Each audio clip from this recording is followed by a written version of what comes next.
ng bayan, maasahan anumang panahon. Magandang araw po sa ating lahat. Narito ang update sa lagay ng panahon ngayong unang araw ng Burr months, September 1, 2024.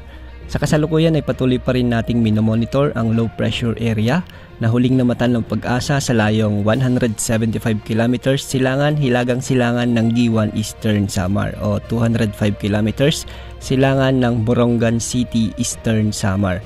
Ayon sa Pag-asa, hindi pa rin inaalis ang posibilidad na lumakas ito bilang bagyo, kaya pinapayuhan natin ang ating mga kababayan na umantabay sa mga susunod na updates ukol sa sama ng panahon na ito. Dahil nga sa low pressure area, asahan ang maulap na kalangitan na may mga kalat-kalat na pag-ulan at pagkidlat-pagkulog sa may Masbate, Sorsogon, Northern Samar, Samar, Eastern Samar at Biliran.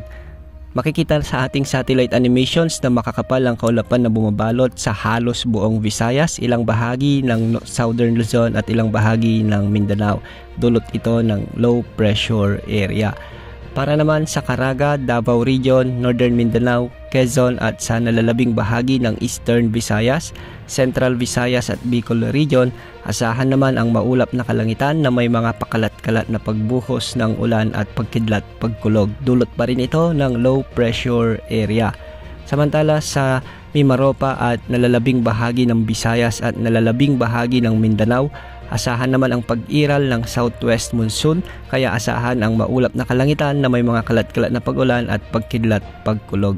Ang mga nasabing lugar ay posibleng makaranas ng mga biglaang pagbaha at pagguho ng lupa, lalo na kung may mga katamtaman hanggang sa malalakas na pagbuhos ng ulan. At sa Metro Manila naman at nalalabing bahagi ng Luzon, asahan ang bahagyang maulap hanggang sa maulap na kalangitan na may mga isolated rain showers and thunderstorms.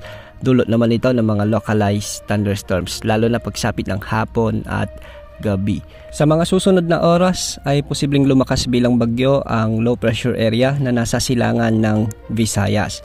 Kung sakaling mabuo ito bilang bagyo, tatawagin ito ng Pag-asa bilang bagyong Enteng. Ayon sa forecast track nito, kikilos ito ng pahilaga, hilagang kanluran at bahagyang lalapit sa may Eastern Visayas o silangang bahagi ng Southern Luzon bago kumilos ng pahilaga.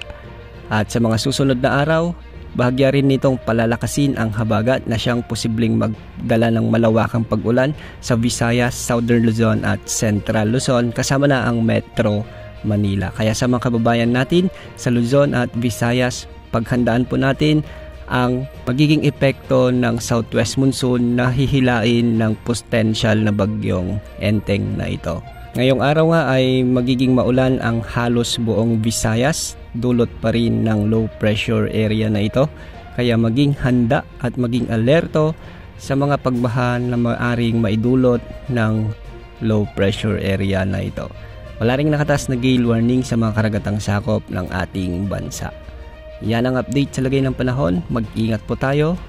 Ito po ang weather update ng bayan, maasahan anumang panahon.